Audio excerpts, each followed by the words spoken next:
Good morning, good afternoon, good evening. My name is Bered Mbasi, and it's good to have you today once again. So today, basically, I'll be dealing with a very important feature in organizing your organization or in making sure you have the organogram or the hierarchy of organization being properly organized, and that is what I call the administrative. The administrative units can be configured by using either the M365 Administrative Center or the Entra Admin Center. But in today's video, I'll be configuring the administrative units using my M365 Administrative Center, and I'll be showing you what happens there. I'll also be talking about a few things that you can't do with the M365 Administrative Center while configuring the administrative unit, but you can do them with the Entra Admin Center. But first thing first, let's go into what exactly is an administrative unit. So I'm going to go to what an administrative unit is, and here you can see that from our Microsoft Learn documentation that an administrative unit is a Microsoft Entra resource that can be a container for other Microsoft Entra resources. An administrative unit can contain only users, groups, or devices. Now take note of this. It says it can only contain users, groups, or devices. When you're configuring the administrative unit from the M365 Administrative Center, what you can just configure is the users and groups. Or if you intend to configure devices, that's when you need to use the Microsoft Entra ID Administrative Center. Now, administrative units restrict permissions in a role to any portion of the organization that you define.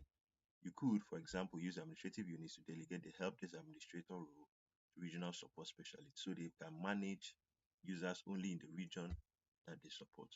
Note that if you assign a role to a user that is not a member of an administrative unit, the scope of the role is the entire tenant. Note, if you assign a role to a user that is not a member of an administrative unit, the scope of the role is the entire tenant. Users can be members of administrative units. For example, you might add users to administrative units by geography and divisions. Megan Brown might be in the Seattle and marketing administrative unit. Now, let me explain what we have here. Basically, let's imagine that you have a very massive organization, for instance, a university or a school. And in a school or in a university, you have different faculties, you have different departments. And you want it to be that for each department, there is someone managing users in that particular department, or for each faculty, there is someone managing users in that faculty. All you can do is to configure an administrative unit and set up administrators just that are and their scope of authority or influence is just based on that department or that faculty. The administrative unit is very, very pivotal in making sure that your organizational structure is apt, and it also helps you enforce the principle of least privilege, in that the the role the person is being assigned is just for a particular group of people and not for the entire directory or for the entire tenant, as the case may be. So it's also very important. Now, this place that says that if you assign a role to a user that is not a member of an administrative unit, the scope of the role is the entire tenant. Now, what that means is that if you assign a role to a user that is not a member of an administrative unit and you're using role assignments to do that, automatically that role becomes the person that you assign that role. The role covers his scope is now for the entire tenant.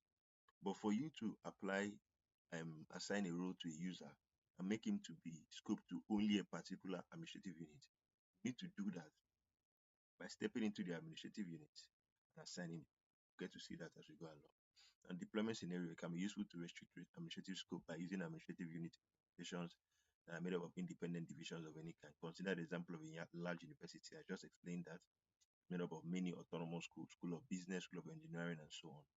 Each school has a team of IT admins who control access, manage users, and set policies for them. Central administrator could create an administrative unit for school of business, populate the administrative unit with only students and staff within the school of business, create a role with administrative permissions over only Microsoft Entra users in the school of business, and the school and they add the business school IT team to the role along with the scope. So basically, that's what we need to understand about administrative unit. How that you have an administrative unit, you have different business schools, engineering schools, security team, executive team. You now scope is such that the user admin, group admin, and help desk admin are just for the business school. Now, the two constraints that you need to take note of when you're dealing with administrative units is that they cannot be nested. You can't put an administrative unit inside another administrative unit. That is not possible, and currently not available in Microsoft Entra ID Gov. Take note of that. So then under groups we have the adding a group to administrative unit brings the group itself into the management scope. I need to say this very important, but not members of the group. So if for any reason you add a group to administrative unit, the group itself is now under the management scope of the administrative. But members of the group, those who are members of that group, automatically do not automatically come under the management scope of that AU. So if you have an AU administrator and then you add a group to that AU, the AU administrator can only manage the group and not members of that group. So in other words, administrator scope to the administrative units can manage properties of the group, such as group name or membership, but they cannot manage properties of the users or devices within that group, unless those users and devices are separately added. So for you to make sure that they can manage a user or a device, those people have to be separately added. You need to make sure that they are added individually, separately to the administrative unit for them to be able to be managed in that administrative unit scope. Please take note of that. First thing first, understand that when you assign administrative units, it's important that you assign the role, and then the role when you assign it to when you assign it you assign if you add a group to administrative units, the group is only what you can manage. You cannot manage the users within that group. If you're preparing for an examination MS 102, it comes in very handy for you to understand this. And the next thing we need to look at is the license requirement. If you have a tenant, make sure that your Entra, for you to configure administrative, you need to have an Entra P1 license for the administrative unit administrator who is assigned directory rules over the scope of the administrative unit, and the Microsoft Entra ID free license for each administrative unit. So basically, if you have a tenant, ensure that you have Entra P1 license as an administrator you intend to configure. If you do not have that, you don't have the option of configuring an administrative unit. So the license requirement is also necessary. You need to understand that and before you proceed into doing that. So now I've explained a few things. I'll just go ahead and create an administrative unit in my M365 Administrative Center. As I said earlier, everything I'll be doing today will be in the M365 Administrative Center. Subsequently, I'll create a video where I'll be doing the same. I'll be creating an administrative unit in an Entra Admin Center and showing you some peculiarities when that is done. Let's get right into it. So for you to go to your administrative unit, after signing into your M365 Administrative Center, you can go in here either by signing in here as an admin. You sign in here as an admin, you come down to where we have the 9 dots here, and you see where you can access the administrative center. You can click on this and to take you to where we have the M365 administration center, or you can just go to your cmd.ms and then type admin, go to M365 admin, and that will take you to where we have the M365 administrative center. So when you come down here, you look at this pane under the left hand side, click on the drop down for rules. You have role assignments and you have administrative units. Click on it. Role assignments where you can assign roles, administrative units. This way you can configure your administrative. Now for this my tenant, I have an administrative unit that already been provisioned, AU Finance, but I'll add another unit. Click on add unit. Come down to the name of my unit will be AU budget description. Budget. Then I'll just click on it. Run that. Click on next. Then the administrators assigned to this unit will manage the settings for these users and groups. Adding groups doesn't add users to the unit. It lets the assigned admins manage group settings. You can only add up to 20 members individually, or you can bulk upload up to 200 users. If you need to add more, you can edit this unit to add them. Just an instruction telling us that okay, you can add up to 20 users, or you can bulk upload up to 200 users. I'm just going to look at next. Let me just add. I don't need to add up to 20 users. I just need to add a few of them. For this unit, I'll be adding Asha and D and Asha. Add these two. Next, if I want to add a group as well, I've just selected the group from there. I click on this, click on add groups. That's where you can add the group that you need to add. I'll just be adding these two users and I'll click on next. Then if I want to assign admins to scope the rules. So basically, it's not all rules that are available when you're configuring an administrative unit. Take note of that. You will not see the global administrator role. Some rules you will not get to see. But some of the rules you can get to see here. For the M365 Admin Center, there are only 10 rules available when configuring. But you are configuring from the Entra ID Admin Center. There are some other roles that you can see that are made available there that are not here. All the roles here are there, then there are some that are added. So here we have the authentication administrator, cloud device, groups, help desk, license, password, SharePoint, Teams device, and user administrator. So I'll just add a user administrator, and I'll assign this role to somebody who is not a member of the administrative unit. That will be good. I'll click on this and I'll add, and then I'll close. Then I'll go next. Then basically I have added two members, no group. I have added a role, user administrator Odudu. This is the name, description is for budget, and I'll click on add. So that's simple. That's exactly how you create an administrative unit. After creating your administrative unit, you can get to see exactly what Odudu has the power to do. And you can get to see exactly where his power ends. Now, for us to get to know more about what is going on here, we can click on the AU project. You can come under role assignments. And when you come under role assignments, you get to see the different roles. For you to see the role who has been added to what role in this AU project, if you observe from here, you cannot just get to know it from here. But if you click on this export roles and download the CSV file, this CSV file will immediately reveal to you exactly who has what. This is it. It's done. I click on open on Excel. And you can see that we have user administrator here. His name is Ududu, and this is username, so on and so forth. But now, if you were to use Entra, it will be easier to get to see. You will need to export it. You can just get to go there and check for who has what, and then be able to proceed from there. So now that we've been able to do that, we've been able to create the administrative unit, and we've been able to assign members and add a role, I would like us to sign into Ududu's account and see exactly what he can do. I'll come in here, a new incognito window, go to office.com.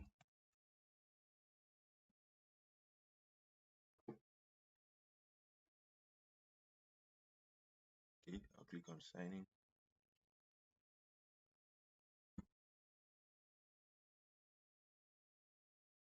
I'll quickly sign in.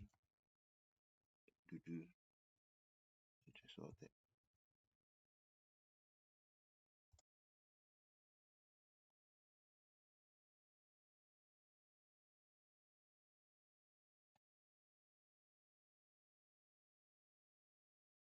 I need to do that quickly.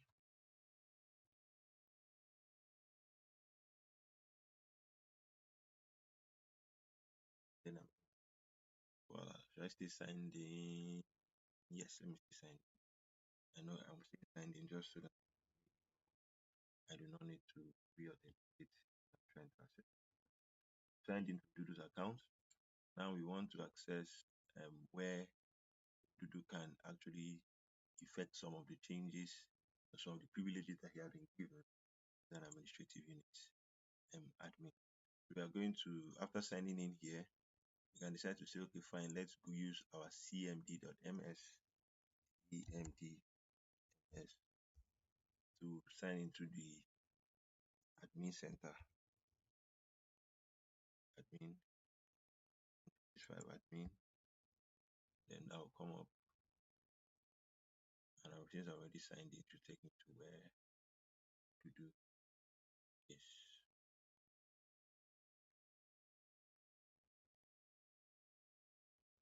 Use M365 admin center, and then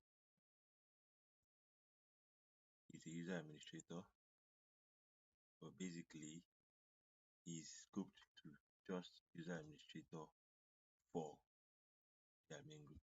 If I scroll down to the admin unit, if I scroll down under show all, and I go to where we have roles, I go to role assignments, and I go to where we have users, active users. The active users that Odudu can see is only Andy Darby and Asha, because I scoped him to be the user administrator for only the AU. I believe we understand exactly what's going on.